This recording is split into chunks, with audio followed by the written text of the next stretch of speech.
Assalamualaikum warahmatullahi wabarakatuh. Perkenalkan, nama saya Fitri Aswamia, NIM E0103199096. Untuk memenuhi ujian akhir semester mata kuliah manajemen perkantoran, pada video kali ini saya akan memberikan sedikit informasi mengenai analisa tata ruang kantor. Nah, sebelum masuk kepada bagian analisa, saya akan memberikan sedikit penjelasan mengenai tata ruang kantor, serta manfaat, kelebihan, serta kekurangan dari tata ruang kantor itu sendiri. Yuk kita simak penjelasannya.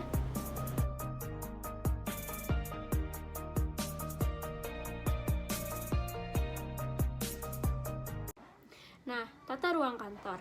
Mungkin ada dari teman-teman yang masih belum tahu nih mengenai apa tata ruang kantor itu. Jadi, tata ruang kantor adalah pengaturan perabotan, mesin, dan sebagainya yang ada di dalam ruangan yang telah disediakan. Nah, menurut Delianje, beliau mengatakan bahwa tata ruang adalah penyusunan alat-alat pada letak yang tepat serta pengaturan kerja yang memberikan kepuasan bekerja bagi para karyawannya.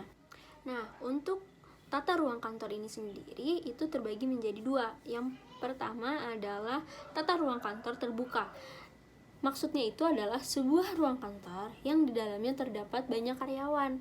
Jadi, tata ruang kantor terbuka ini didesain secara terbuka tanpa adanya sekat atau pembatas antar ruangan atau antar meja. Dan ruangan yang didesain secara terbuka ini tentu akan terkesan lebih luas walaupun di dalamnya itu terdapat banyak karyawan. Bahkan ruangan tersebut bisa terlihat lebih luas daripada kondisi yang sebenarnya. Yang kedua adalah tata ruang kantor tertutup. Nah, ruang kantor tertutup ini di dalamnya terdapat sekat atau berupa dinding pembatas. Nah, kondisi ini lebih menjamin privasi dari masing-masing karyawan, sehingga aktivitas pekerjaan bisa dilakukan secara lebih leluasa. Sekat atau pembatas itu pada dasarnya berfungsi untuk membatasi pandangan mata dari karyawan yang satu dengan karyawan yang lain, dengan harapan masing-masing dari karyawan itu bisa lebih fokus terhadap pekerjaannya. Nah, selanjutnya kita akan masuk ke bagian kelebihan, kerugian, serta manfaat dari tata ruang kantor. Nah, yang pertama adalah kelebihan tata ruang kantor. Tata ruang kantor terbuka. Yang pertama, karyawan tentu bisa bekerja dengan lebih leluasa. Yang kedua, pimpinan akan lebih mudah mengawasi kinerja para karyawannya. Yang ketiga, pimpinan bisa lebih mudah berkomunikasi pada seluruh karyawan serta melakukan pembagian tugas dengan lebih cepat dan juga lebih baik. Nah, sedangkan tata ruang kantor tertutup, kelebihannya adalah lebih menjaga privasi masing-masing karyawan itu sendiri. Baik, selanjutnya adalah kerugian tata ruang kantor. Nah, tata ruang kantor terbuka, yang pertama, konsentrasi masing-masing karyawan bisa saja terganggu karena adanya gangguan dari luar, baik berupa kegaduhan maupun suara bising.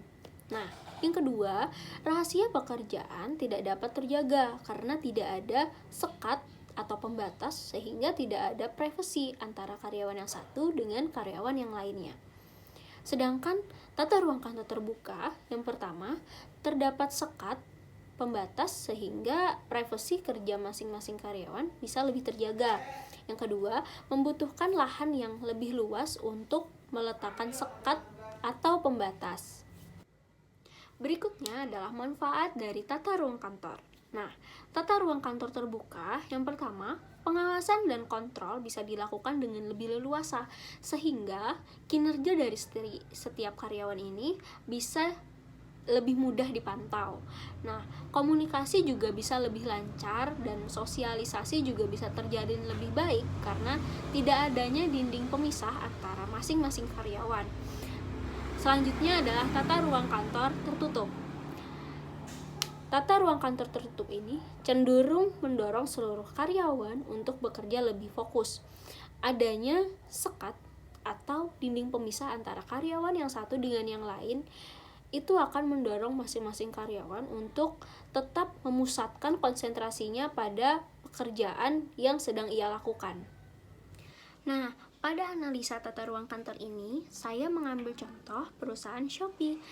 Nah, Shopee ini merupakan wadah belanja online yang lebih fokus pada platform mobile, sehingga orang-orang lebih mudah mencari, berbelanja, dan juga berjualan secara langsung melalui ponsel ataupun perangkat elektronik lainnya. Nah, platform ini menawarkan berbagai macam produk, dilengkapi dengan metode pembayaran yang aman, layanan pengiriman yang terintegritas, dan fitur sosial yang inovatif untuk menjadikan jual beli menjadi lebih menyenangkan, aman, dan juga praktis. Nah, sebelum kita masuk ke bagian analisa dari tata ruang kantor perusahaan Shopee ini, yuk kita lihat video yang akan tayang setelah ini.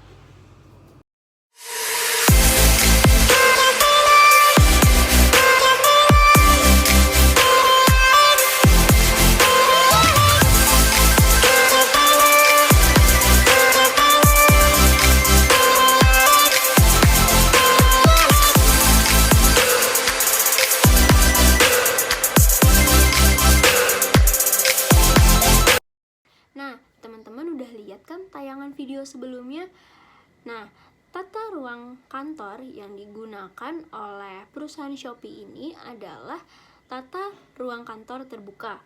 Tata ruang kantor terbuka juga lebih mempermudah karyawan dalam berkomunikasi dan bekerja sama dalam melakukan tugas-tugasnya. Berikutnya adalah analisa tata ruang kantor dari perusahaan Shopee berdasarkan pencahayaan. Jadi, menurut saya, pada gambar yang telah tertera di layar, pencahayaan yang digunakan oleh perusahaan Shopee ini sudah cukup baik, yakni cahaya tidak langsung. Nah, cahaya tersebut tidak langsung mengenai para karyawan. Terdapat jarak antara jendela dengan meja pegawai. Sumber cahaya memancarkan ke arah langit-langit dan dinding bagian atas, kemudian dipantulkan ke arah permukaan meja. Cahaya tidak langsung ini merupakan pencahayaan yang terbaik untuk digunakan di dalam ruangan kantor, terutama untuk ruangan yang lebih gelap. Selanjutnya berdasarkan warna. Nah, sama seperti gambar yang kita lihat di layar, menurut saya, pewarnaan ruangan kantor Shopee sudah baik.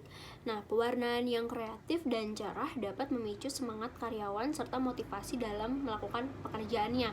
Dan sentuhan warna yang sedikit lebih soft dan tidak mencolok, serta warna perabot yang ada di ruangan menjadi suatu kombinasi warna yang kreatif dapat membuat karyawan merasa lebih nyaman dan lebih bersemangat dalam memberikan kualitas kerja bagi perusahaannya.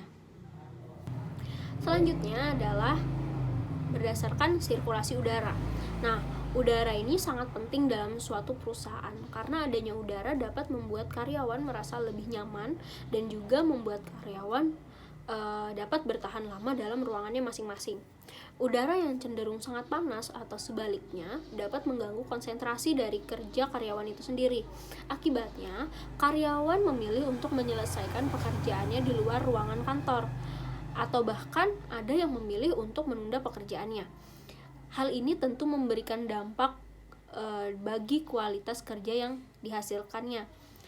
Nah, dari gambar yang ada di layar, menurut saya, udara yang ada di ruangan kantor Shopee ini sudah sangat baik. Perusahaan tersebut menggunakan AC yang cukup banyak karena sesuai dengan kapasitas karyawan yang ada di ruangan tersebut. Selanjutnya, berdasarkan suara. Nah, menurut saya, sumber suara yang ada di lingkungan ruangan kantor Shopee tidak begitu mengganggu aktivitas karyawan dalam melaksanakan pekerjaan mereka. Tetapi karena kantor Shopee menggunakan tata ruang kantor terbuka, sehingga sewaktu-waktu bisa saja dapat mengganggu konsentrasi karyawan dalam melakukan pekerjaannya. Namun, hal ini bisa saja membuat konsentrasi dan fokus karyawan menjadi buyar. Akibatnya, kualitas kerja yang dihasilkan para karyawan bisa saja kurang optimal. Nah, gimana teman-teman? Udah pada tahu kan apa itu tata ruang kantor dan juga bagaimana cara menganalisanya? Semoga informasi yang saya berikan bisa bermanfaat untuk teman-teman. Sampai jumpa di video selanjutnya. Assalamualaikum warahmatullahi wabarakatuh.